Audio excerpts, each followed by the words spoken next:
don't have to. Welcome back, everybody. Ooh, keep that going. Might not be by the man himself. It's a cover, obviously. But you know that song, Kiss, by Prince.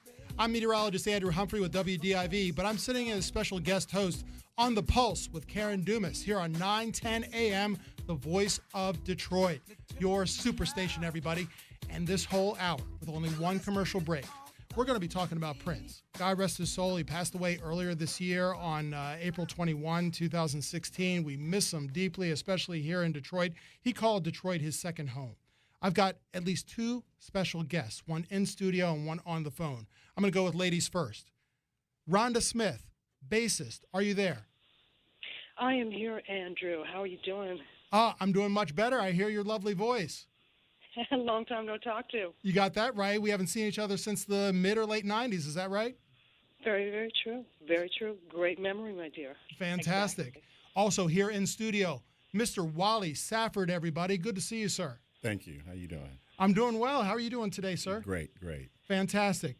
For those of you who are, look, I'm a big Prince admirer. I wouldn't say my memory is necessarily encyclopedic, but I am certainly a huge admirer, a big fan, not only of him, but the work also of both of you, because you're intimately involved with his work, really from two different eras, and some of them might actually overlap. Wally, Mr. Safford, may I call you Wally? Sure. Wally, many people may be familiar. Ladies and gentlemen, if you're listening right now, if you remember Sign of the Times, not only the album from 1986, 1987 era, but also the concert movie that was out. And you remember the concert itself. Lots of the people that were grooving on stage included Sheila E., and including Cat Glover, the dancer, but it also included Mr. Wally Safford. And who was the other gentleman that was wearing the coonskin cap? Greg Brooks. Greg Brooks. Wally, you've known Prince, though, since before 1987. Is that right? Way before then. Yes. How'd you first meet him? Met him through his management team, Cavallo, Ruffalo, Fargnoli, Steve Fargnoli. We were on tour with Earth, Wind, and Fire. My brother-in-law, Billy Sparks. Steve Fargnoli introduced Billy to Prince. And the rest is history, because, after that, he came to Detroit, and he was just drawn in. What were you doing with Prince when you first met him? I was doing security. Security. And that meant just basic bodyguard work that we're used to seeing now? Yes. Terrific. How many years did you do that? Oh, wow. From 80 to 84, 83. And how'd you go from being a bodyguard to actually appearing on stage and actually appearing essentially as an artist with him? Well, it's just, the guy himself, he's a genius, not in my wildest dream, I would have thought I would have been entertaining, from security to entertainment. It was just, that was him. All that was him. And, in the grace of God. If you don't mind, do you mind sharing the details? How specifically did he tap you to actually go from the security side to actually appearing either on stage or on an album, or actually start entertaining? Well, when he was filming Purple Rain, the movie, me and Greg Brooks, the guy with the raccoon hat, we were doing sound check. We were playing around, At a concert or in the studio? No, it was at the concert hall. Okay. He was doing sound check. We were, Morrison was rehearsing, they was rehearsing The Bird. Okay. And we were just playing around in the back and started doing crazy dances, and Prince stopped and said, That's it. That's what I want you guys to do. And that's how The Bird came about. The song was there, but the dance, that's how the dance came about. In that scene in Purple Rain, are you in that scene? Yes. So that in the back. That's toward the end of the movie, isn't it? Right. Oh, wow. What was it like being on set with Purple Rain? It was something different. The extras, and then the main cast of the movie, and like I said, I was doing security too, but behind the scenes. Yeah. So that was pretty interesting. That was something different. Terrific. Rhonda, you still there? Oh yeah, loving the stories. How did you meet Prince, or how did he find you, or how did you find him? That was through Sheila E. at the time, and I think that was right after the Diamonds and Pearls band stopped. And she, I guess, was going to put a group together with him, and she was going to be the band leader. So she was looking for some different people. And I met her at a NAMM show, actually, that way. So that was how I met and gave her my package, along with Kat Dyson, because Kat Dyson and I were playing together, doing clinics and stuff. Now, Kat Dyson is a guitarist, is that right? Absolutely. And that's how he got my package initially, was from Sheila sending him the package. Oh, she handed it off to him directly? Absolutely. And did Prince call you directly, or was it through his quote-unquote people? I think it was through his people when it first happened. It was through his people that called me. And when you say call you, is it you directly, or do you have an agent, or do you have a manager, something like that? At that time, they called me directly, and I was in Canada at the time. And what are you thinking when you're first getting a phone call from Prince? When and how? Let me know. Something that you can't prep for, but whatever, let's do this, because that's how he is. He's always like, hey, can you come right now, kind of thing. Does that sound familiar, Wally? Is that how it sounds? Very similar to the story you told Wally, about how Prince basically said, right there, right now, let's do this. Right. Well, first of all, I want to say hello, Rhonda. How you doing? I'm doing great, Wally. Great to finally meet you. Yes. Well, like I said, we crossed paths on Absolutely. the Emancipation album. Okay. Oh, that's true. I crossed paths because I was working for my brother-in-law, Billy Sparks, at the time. Oh, yeah. And you and Kat Dyson well. and Mr. Hayes and everyone, I had met you guys through him. We had some great times with Billy, got to tell you. Absolutely. Yeah. And you know what? I'm just getting word. We have another special guest who's on the phone, Mr. Jerome Benton. Are you there? Oh, wow. Jerome? Hey, Miss Rhonda. Hey, Wally, my brother. Hey, fam. Hey, family. Hey, What's up, Jerome. Detroit?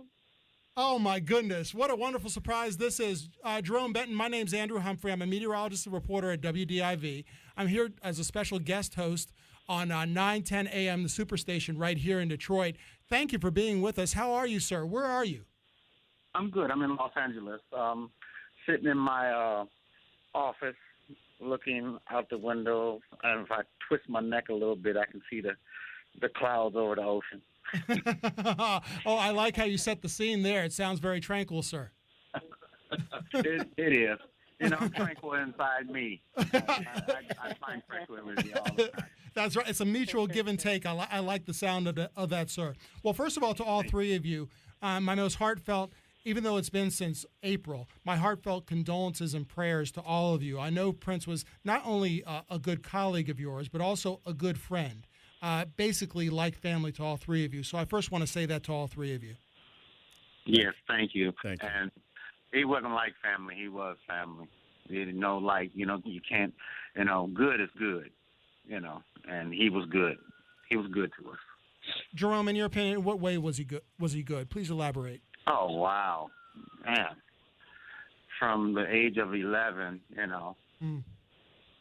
he must have paid attention to me and to the productivity of who I was becoming and brought me into his lair. And taught me a whole lot about the industry and people and myself. And I had an opportunity to meet Wally with his brother-in-law, Billy Sparks, who helped along the way with the machine that was built and created there. I ended up going on, but then, Wally stayed and Rhonda came in along with a lot of other people. He just gave the normal person who had commitment level and people who've worked hard, who had the commitment level. Commitment is a big part in it. And he took his brain out, put it in our head, and we used what we could. And we got to see the world. We got to be recognized. And it's an amazing thing. And Detroit is a big part of it. That's right. It certainly is. Jerome, why do you think he loved Detroit so much? Were you here in 1986? And that goes for Wally also. Were both of you here in 1986 for the concert over at Cobo and the famous radio interview he did afterward? Oh, with Electrifying Mojo? Mojo? Yeah, with Mojo. Of course Humphrey was there. You ask. Well, I got to make sure you share it with the people, sir. Oh, no, Detroit, I mean, hey, I love Detroit so much. I have property in northern Michigan. Uh-huh.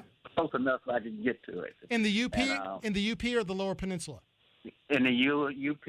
And my son even went to Michigan State and played football for him. So, you know, there's a very, very, very, very special place in my heart that this music thing has, and Detroit will always be there. And that interview that he did with Electrifying Mojo, and I got to share with all three of you, I tried to move heaven and earth to get Electrifying Mojo on the air. Was unsuccessful. One of my not so finest moments in negotiating, unfortunately. But I was on the phone with him for a good half hour. Don't feel bad. Don't feel bad. It sounds like you've had. It sounds like you might have had some similar experience, Jerome. No, I'm not going to. Or you just know Electrifying Mojo that way. I love Mojo for who he is. He stands firm on what he believes. That's right. He's done it. He doesn't have to revisit it anymore. That's right, and a very humble individual, and he actually sends your regards, his regards to all three of you. Oh, I love Mojo. That's my man. Yeah. But Jerome, as you know, during that famous interview, that very well-known, at least the cult classic interview that all Prince fans know and love, Prince called Detroit essentially his second home. Did you have that same sort of feel, or why do you think Prince had that feeling? Why was Detroit like a second home for him? It gave him a confidence level. You know, it gave him something that he could always come to and be consistent. You know, home is a place that you can be you. Mm-hmm. You can be abstract, but you can be you. That platform allowed us to do what we did, was create. They were open arms to us. The palette was all over the place. We played black rock and roll. We played black punk. Mm-hmm. You know, we wore panties.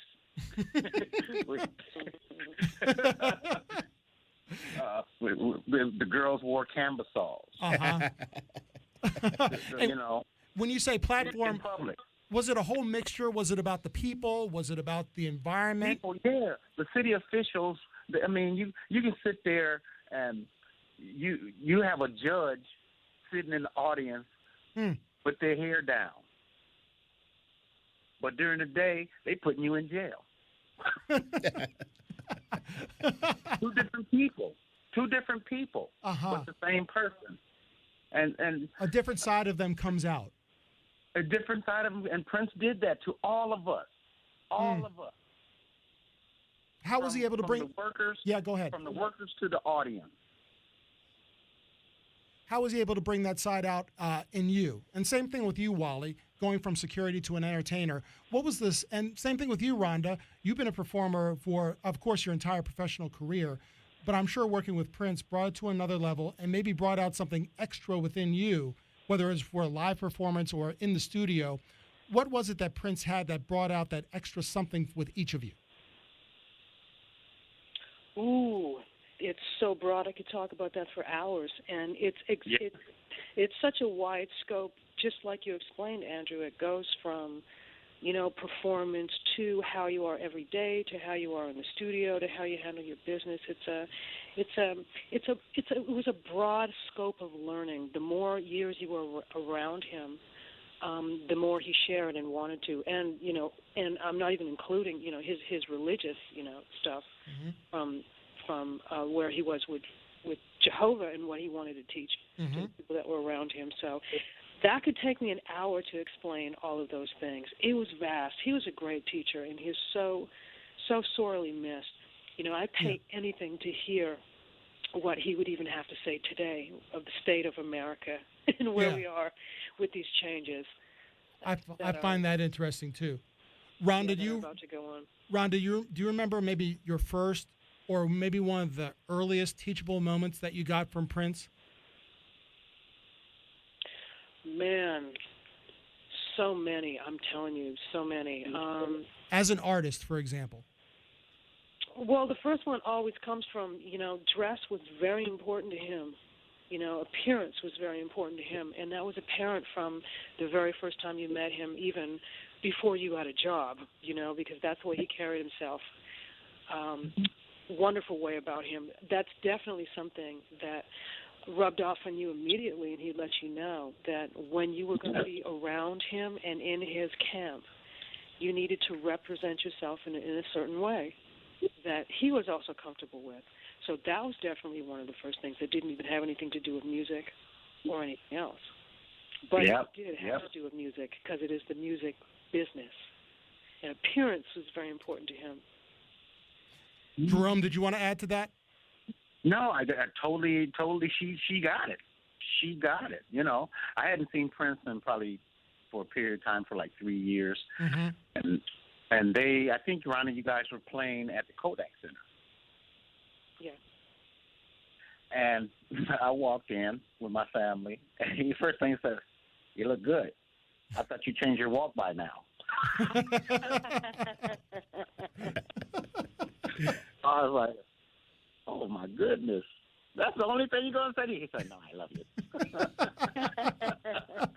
But in talk, it's a different kind of position when you're with Prince. It's different from different artists, and all artists are vast and amazing. But he put a lot more control, definitely, and focus on the focal possibilities of how things looked, and that was really cool about him. And Jerome, in talking about a teachable moment, I mean, was there a teachable moment when it came to acting? Because you were acting in both Purple Rain and Under the Cherry Moon. Were there any tips that you had? And because you were basically a first-time actor, was there anything that Prince helped bring out of you? It was from him just entrusting in me and allowing me into his lair, his special lair, and that lair me and Wally shared along with Gilbert. And a lot of the folks weren't around when we were doing the traveling. We were traveling Japan, London, south of France, and just his observations. He knew my weaknesses. He knew my strengths, and we incorporated them into all the stuff that we were doing. What's an example? What's an example of one? What's an example of one weakness or one strength? Creativity. Okay. I have a very strong ADHD creativity gene. The record store. We're out meeting with Kristen Scott Thomas. Yes. At a restaurant, and she's been selected to do the role, and we're having dinner, right, Wally? That's right. And we're in Madeleine, somewhere in France, a place I couldn't afford. Yeah. But just to set the stage here, and Wally and Jerome, I want you to keep talking to each other. Mm-hmm. Wally, you said Record Store. Yeah, Record Store. Now, for those of you that are listening and haven't seen the movie Under the Cherry Moon, there is an iconic scene in the movie. I want them to go watch the movie. I'm not going to tell them the scene. Okay. All right. Well, I'm just going to set the stage here because Wally already said it, Record Store. Now, was that literally an example of how Prince tapped into your creativity? Is that what you're talking about with this restaurant? Was that your visit to the restaurant? Did that somehow end up in the movie eventually? Yeah. Yeah. What happened at the restaurant outside of the movie? Nothing against the French, but there's a interpretation of pompousness when you're from the ghetto.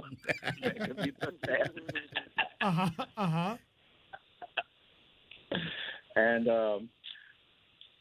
sometimes you get into bantering back and forth playfully, and we all did that. At any time we'd be talking about each other's mama in front of other people.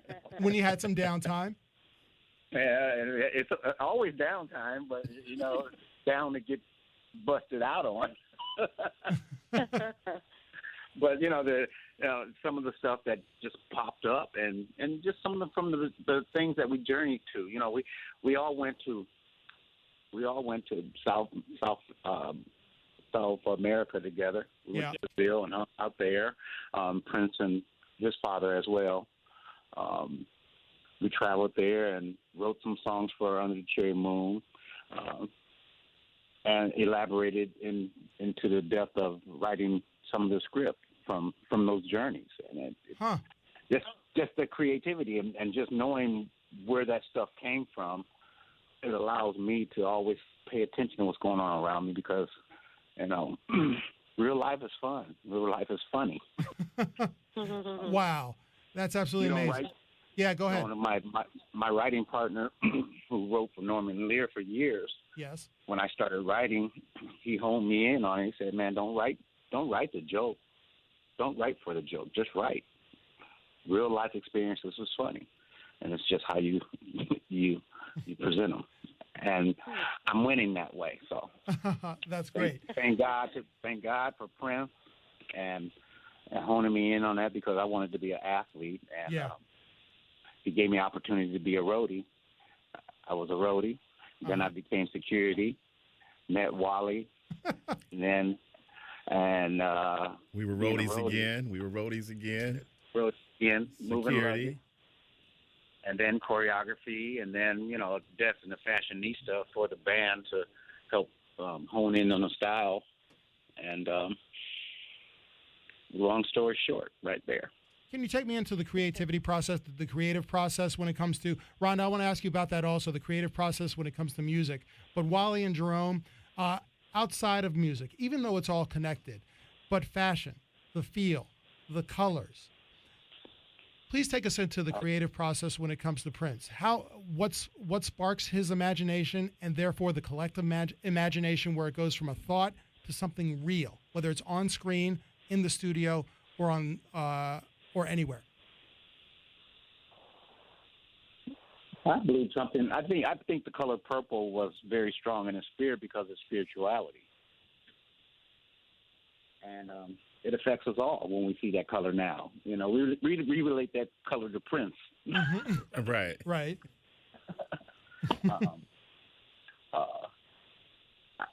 Fashion, he pushed his designers. Mari France did a heck of a job for many, many years there. Mm-hmm. With the little fluffy shirts and stuff, he always got clowned by me for them little fluffy shirts. What would you say? You wearing? Oh no! I know you're not about to wear that. All you need is a red nose now. See? Hey, what would he say when you said that? Even one time I'd be like, "Come on, man, why you wear perfume?" He said, "JB, the girls like it." And I was like, I went out and bought me some white shoulders and started wearing white shoulders. Yes, so did I. I bought the females Armani. Oh, Armani, you did? Yes. Smelled good. Did it work for both of you? Absolutely. Yes, it did. Yes, it did. 5 children later. There you go. So it worked at least 5 times. Absolutely. So through all that, all the bantering and stuff, we learned and we enjoyed each other's company. Right. Ah, fantastic. And Rhonda, did you find the same thing creative-wise when it came to music making with him? Oh, man. He was an anomaly, dude, really, He was really something. A powerhouse, and definitely somebody who would not take no for an answer. So even though how it might seem slightly impossible at times or pushing the limits, mm-hmm. he would definitely find a way to get it done, and the results would always work out. Yeah. They used to always amaze me in the end with him. You could never say no to him either. You could never go over to him and say, well, Prince, I don't think that's it would end right there. What's one example, if you remember? Prepping for tours at the last minute. Yes. Whether it was lighting or all the technical stuff that had to go, or maybe changes that he would want to do at the last minute, and maybe something to you didn't seem like it could be physically happen, but to him in his mind, if he can think about it, it's going to happen. And he just had a way to let you know, well, you're going to do it. Yeah, because he was known for announcing a concert sometimes I would say the week before, but would you say also sometimes the day before? Oh, Yes, absolutely. Especially in his later years, I think. I mean, maybe I'm wrong. Wally and Jerome would know. Yeah, well, he'll perform. We were over in London.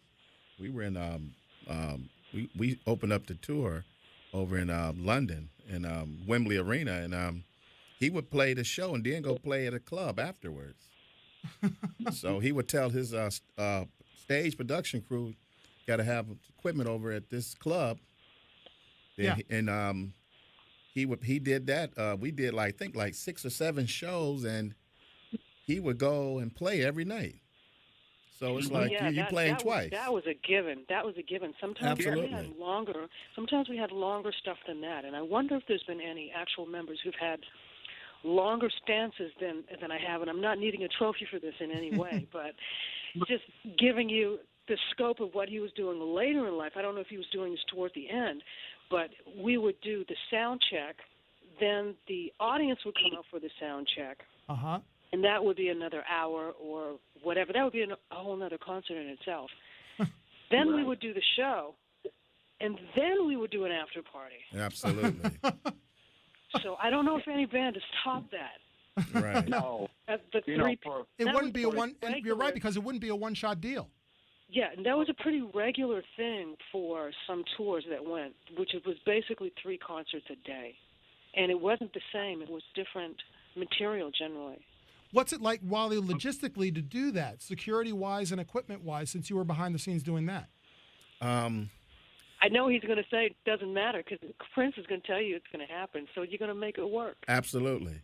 And she's right. She's right on the head. He had people around him that would make it happen. He could depend on anybody that was working for him. Even if you didn't get any sleep, you made it happen. Yeah. When we first got together as the Time, when we were established as the Time, we rehearsed for 6 months. We didn't do anything. We weren't seen. We were grinding out 18-hour day rehearsals. Absolutely. Wow. Then we hooked up with Wally and their crew, their promotional team that was really amazing, and we went on tour. We went on a little promotional tour to every little club. We had so much equipment that we couldn't even put it into the club. The club would start leaning sideways. and Prince, when he said go, hold on. That's all it was. Do your job. Keep your oar in the water. That's right. all. Well, Jerome, what about the one-nighters? Ooh. Those were fun. Jerome, we had to get our regular life in. Jerome, you said hold on. Hold on to that thought. We got to go to a commercial break. Jerome, Rhonda, you can stay on the phone, hang with us for another half hour. That's gonna cost you. All right, I got my wallet right here. I'm gonna dig deep into my pockets. All right, Jerome Benton. Jerome Benton. We've got Rhonda Smith, bassist with Prince for a long time. Wally Safford, artist, security extraordinary, who's been with Prince nearly since the beginning, at least the beginning career-wise. They're here with us right now, 9:10 a.m. Superstation, talking about Prince for another half hour at least, ladies and gentlemen, sharing photos, sharing albums, sharing some great memories amongst each other, and more importantly, with you, our audience. This is The Pulse with Karen Dumas on 9:10 a.m.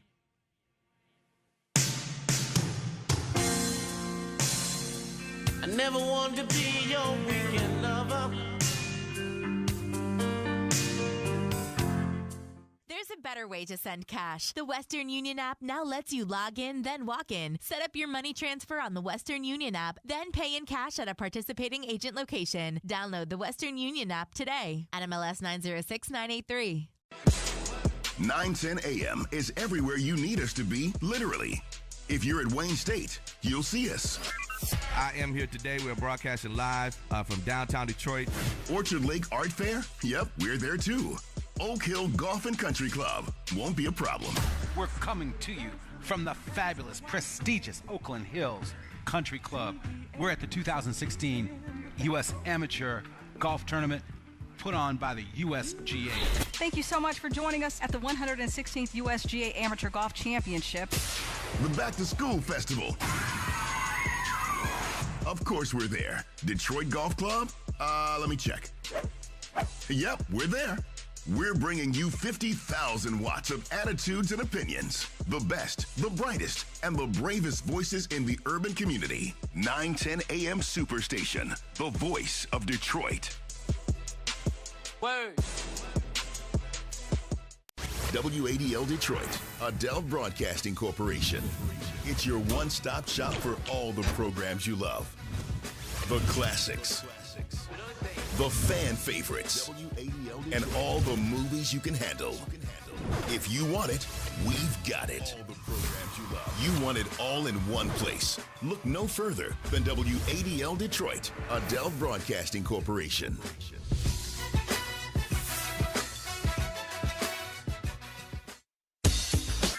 Great news. 910 AM Superstation is growing, and you can watch as well as listen anywhere you go. The 910 AM Superstation app is now supported on iPhone, iPad, Android phone, Android tablet, Amazon Kindle Fire, Windows Phone, Apple TV, and Roku. 910 AM Superstation, the voice of Detroit. When you think of power, aggression, boldness, and in-your-face honesty, there's only one station that comes to mind.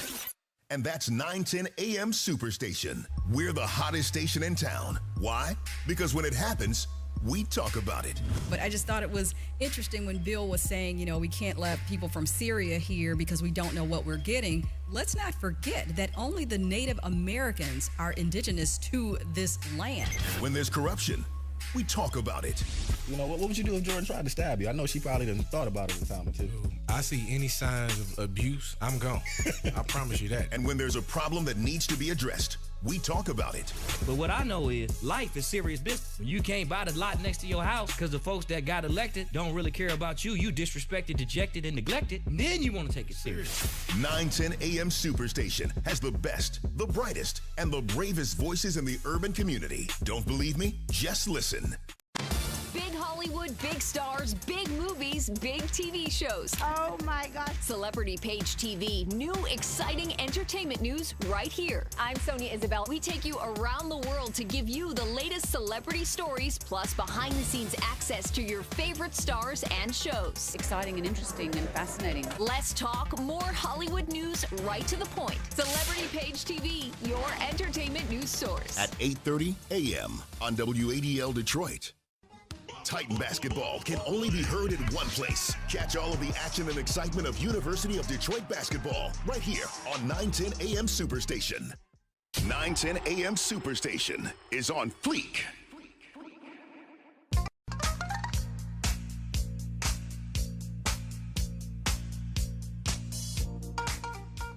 .636 the time right now. I'm Andre Ash, live from the Superstation Weather and Traffic Center. Currently, we have clear skies. 51 degrees is the current temperature. Temps are expected to fall into the mid to low 40s overnight with mostly cloudy skies. Off to the roads, no accidents or major slowdowns to report, so that is good news as we wind down the 6 o'clock hour. This weather and traffic report is brought to you by Weather Vision and the Total Traffic Network. You're listening to 910 AM, the voice of Detroit. The Pulse with Karen Dumas continues right now.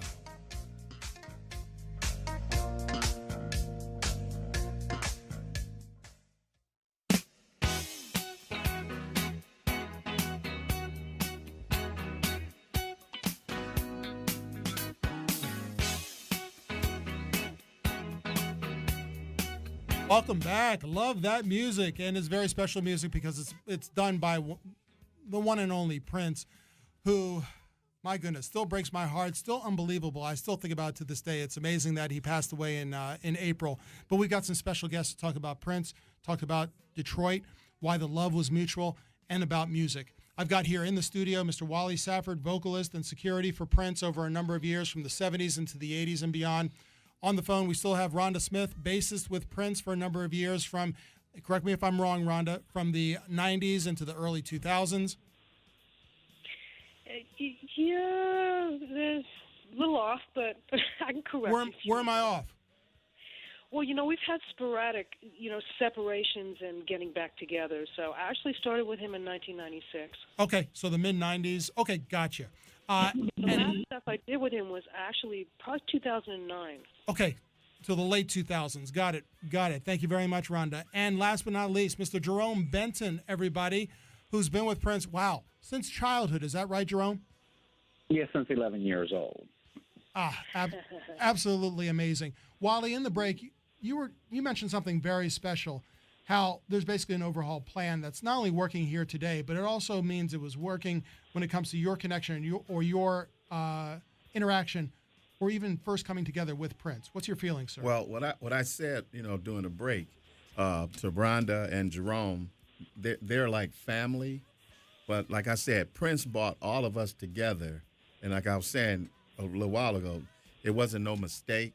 I think it was by the grace of God, because everybody that he brought to the smorgasbord, they all had their unique, special ways. Rhonda, one of the greatest bass players I've seen. Jerome is just Jerome. That's my brother from another mother. That's my brother. And like I said, and I still said that. Everybody that was in that camp, it was no mistake. It was by the grace of God. And you were saying, for the three of you, was it easy to get along with Prince? It seems like it was, but you think to most people it was easy to get along with him? I think it depends if he opened up to you or not. He was probably closest to the circle of people that were around him that he worked with, and that he entrusted. But I don't see him as never saw him as being really open to to meeting new people and getting new friends. It takes a lot to get to him, so he's very well protected. So among his circle, he can be a lot of fun. He's a joker, man. He's the funniest cat on the earth. I didn't come with a plan. I was like, this is what we're going to do? Let's do it. Oh. And from 11 years old, it's easy, right, Jerome? It was easy. Well, my presence was always because of Terry.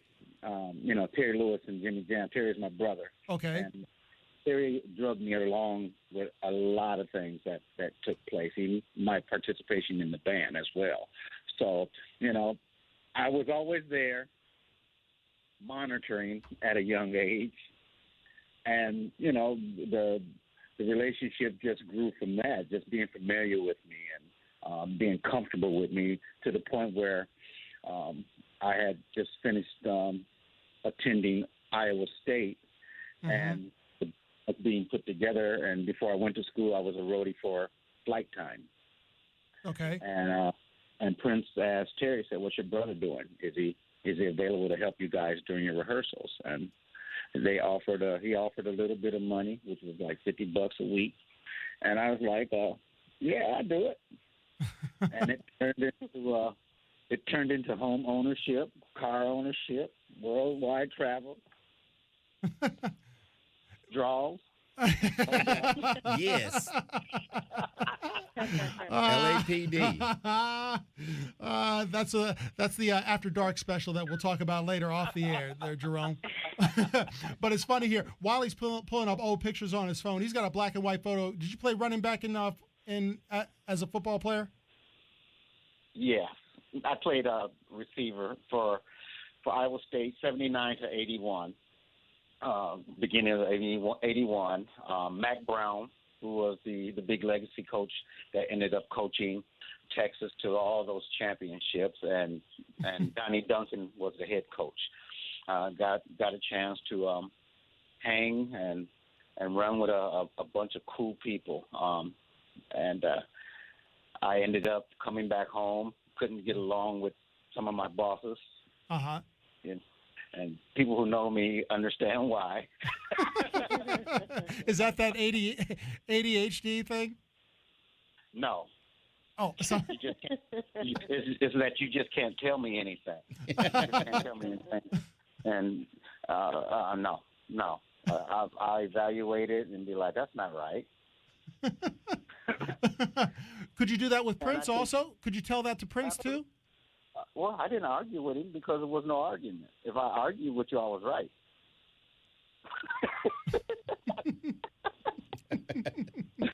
So it's not an argument. You know, Mama taught you to only open your mouth when you're right. Uh-huh. It's not an argument. Got it. Good lesson there. Very good lesson. Now, with all three of you, I've said to folks who at least know of Prince or know of his passing. Many people say that's an artist that you get once in a generation or once in a lifetime. But I get the feeling that really it's an artist or it's a person, it's a human being that you get once every 500 or 1,000 years. Would you say that's true? Yes. Yes. Yes. It's a major loss. Golly. You know, there's people out here who want to be him. Okay, keep trying. But wait. There's a red zone before you score a touchdown on the football field. Just because you're in a red zone, you don't get your 7 points. You got to score. Prince scored most of the time. Yeah, he went all the way. Yeah. Yes. Rhonda, in which way did that make him so special, too, from his work ethic to his creativity?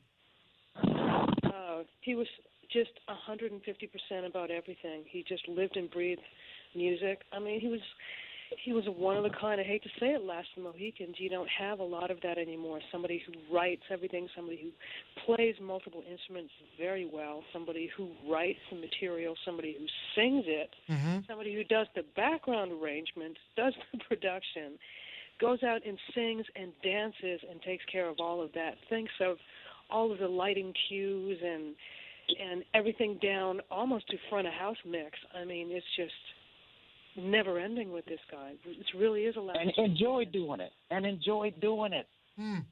Like it was nothing. Like that's what he was here for. That's what he lives and breathes. Not to sleep, to do that. So yeah, I don't see a lot of people. Yeah, he was. Yeah. In addition, Rhonda, not only the creative side when it comes to music, when it comes to media and entertainment, but also the business side. If I'm not mistaken, you can correct me again if I'm wrong, of course. Some of your first projects included Emancipation.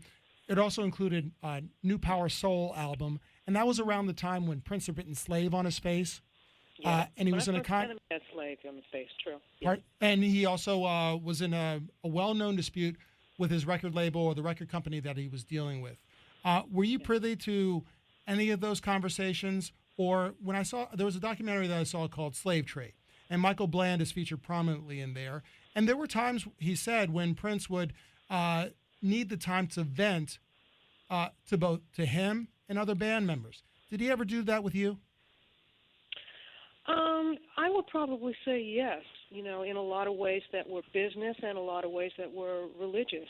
And as far as the business stuff goes, absolutely there were events in terms of the discontent that he had with the arrangement that he had, where he always felt that the artist was getting the short end of the stick in terms of the industry, and even more so now. But the biggest and he's telling the truth. But the biggest complaint that he always had, and the biggest fight that he has always had, was for the ownership and to regain the ownership of his masters of all of his stuff. And that's what he had always taught from day one is, don't give control of your stuff away. Own your stuff. Ownership is the most important thing. Don't go for these types of deals. He was always talking about that all of the time. So he was a constant teacher and practiced what he preached as far as that was concerned, because he was a fighter early on and used the internet and found all kinds of different ways to really get what he needed in the end. That's right. By actually following the rules, but sometimes going in through the back door, but it still worked if they left the back door open. Oh, well. That's right, because you're talking about him paving the way with regard to distribution. He was probably one of the first artists, if not the first major artist, to have his own website and sell music directly to the audience. Is that right? Oh yeah, Oh yeah, Yes. and some of the stuff that he was doing with these websites were really interesting. Like around maybe 2006 or 2007, he was doing some really innovative, very cool stuff with his websites that a lot of artists weren't doing when he was owning all of his own stuff. Yeah. And the way he was working with scalpers and the whole 9 yards was really interesting too. Jerome, go ahead. Yeah. So, the whole time that he tried to keep his ownership, the big machine kept on dismissing his ideologies, and look what's happening now. Yeah. Look what's happening now. You don't get they're not monetizing the plays. When my brother passed, the next 7 hours, the onslaught of uploading his stuff. Oh, totally. It's sickening. It's sickening. Oh, you're talking about on YouTube? Yes. Everywhere. Where when Prince was with I pull up ants carrying food back to their den, and a Prince video pop up. Whereas when he was with us, there was no way it would get up in the first place, or if it was, it would be seconds and it would be taken down right away. Is that right? Absolutely. Yes. Yeah. Why he practiced what he preached, and he made sure that his lawyers or he had some kind of pressure that kept his stuff off of YouTube, and definitely at a very controllable level for him. He definitely was all about that. Where did it go? Where did that stance go? If these people are in place to take care of his estate, why isn't there still a moratorium on his music being played? Have you asked those questions? Have you asked those questions, Jerome or Wally or Rhonda, directly with Bremer Trust and the people managing Prince's estate? Okay, let's call them now. Let's call Bremer Trust now. Well, we'll try to make sure they're listening. We know we live stream right here. Maybe they're watching. Who knows? For me, that fight is in the hands of whoever was chosen. I know there's a part of the legacy that they can't take from me. I know that fact. True. That's a great thing about Prince, that he had everybody that was blessed enough to have a history with him and have a story. Everyone has a different story with him, and that's what's really, really great. The unfortunate side of it is the way I think that he passed with all these memorials and all these tributes, and all these things are great and lovely and everything, but there's always some bitterness for somebody because he's touched so many lives and he's had so many different relationships with people and different stories that it's technically impossible to get everybody that he's touched into one place all at the same time. Well, have any of the three of you gone to the memorials that have taken place so far, from earlier on in, whether it's in Los Angeles, whether it was in Los Angeles or in Minneapolis, to later on in August and September, the more recent tributes, Labor Day over at First Avenue, to the more recent ones with Paisley Park opening up as a museum? Have any of the three of you been there or participated or even asked to participate? No. I haven't been. That's Wally saying no. Schedule. That's Wally Safford saying no. That's because of my work schedule. Wouldn't allow me to go. Wait, I'm sorry, Jerome. Hold on. Wally, are you saying you've been asked, but because of your work schedule, no? Well, I've been asked to come to a couple of events, but just the timing, my work schedule, wouldn't allow me to take off and be back in a timely manner. Gotcha. Okay. I'm sorry. Go ahead, Jerome and Rhonda. Go ahead, Rhonda. I think I've been asked to do almost all of them, but per my schedule, I've been touring with British guitar player Jeff Beck for the last 6 years, and he's been pretty busy. So, unfortunately, I've been out of the country as of recently for a lot of these things that they have done. I did go to the memorial, I believe it was in May, if I remember, in Los Angeles, that was held by his two ex-wives, Maite and Manuela. And there were a lot of other people. There was only one family member there, his brother. But that was tough, because that was, I think, only about a month after he passed. So that was That was pretty rough, but that was the only one that I was able to do. I was really glad that I did that because I got a little bit out. Mm-hmm. Because it's been real tough. But the other ones I've been invited to, but just per my schedule, it's just been impossible. That's what I was saying before, that it's hard to please everybody, you know. Did you perform at that one in Los Angeles, Rhonda? There was no performance. Okay. Actually, the only performer was Greg Filliganes. He played just some solo piano pieces in that service, but there were no bands. Now, you know Greg is from Detroit. That's right. Yeah, he's he went worked a to lot with Cass Tech. Michael Jackson. Right, and Ray Parker. Oh, yeah. That's right. Jerome, have you participated in any Prince tributes? Or been asked to? I participated with Sheila E. on the BET Awards. Okay. And I did that with trepidation, just not really wanting to be around people with the emotion and everything. So I built up eagerness to be part of it and do what I could do for it, and I did that, and I felt good about it afterwards. But I wasn't up there with my brothers, with the fellas, with Jesse, Terry, Jimmy, Monty, Billy, Dean, and Morris. And, as you guys know, I'm not touring right now.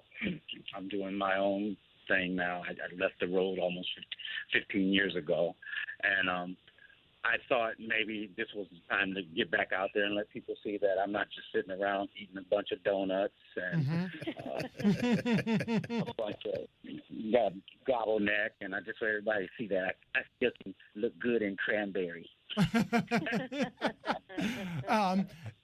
Before I'm gonna ask you what you are doing now. I just want to go back real quick, both Wally and Jerome. That famous Mojo interview on the radio. Real briefly, because we only have about a minute left. How did that come about? Well, Mojo and Prince had a connection when Prince would come to town. He would always request he wanted to listen to Mojo. Okay.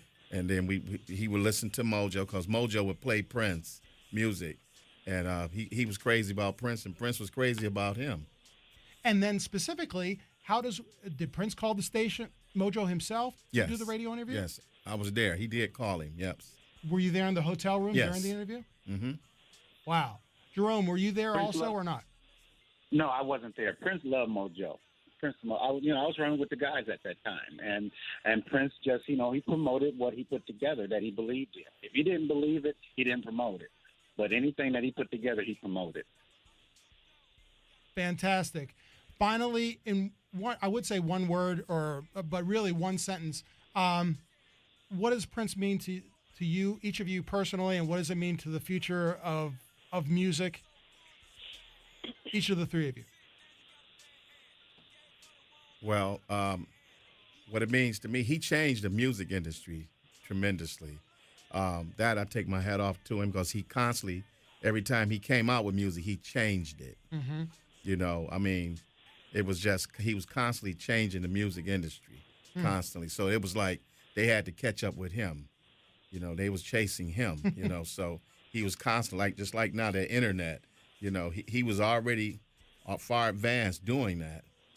So, and then, like I said, even doing on tour, when he would do the shows, he would go back to the arenas and do recordings. Like he did Sheila's album, The Glamorous Life.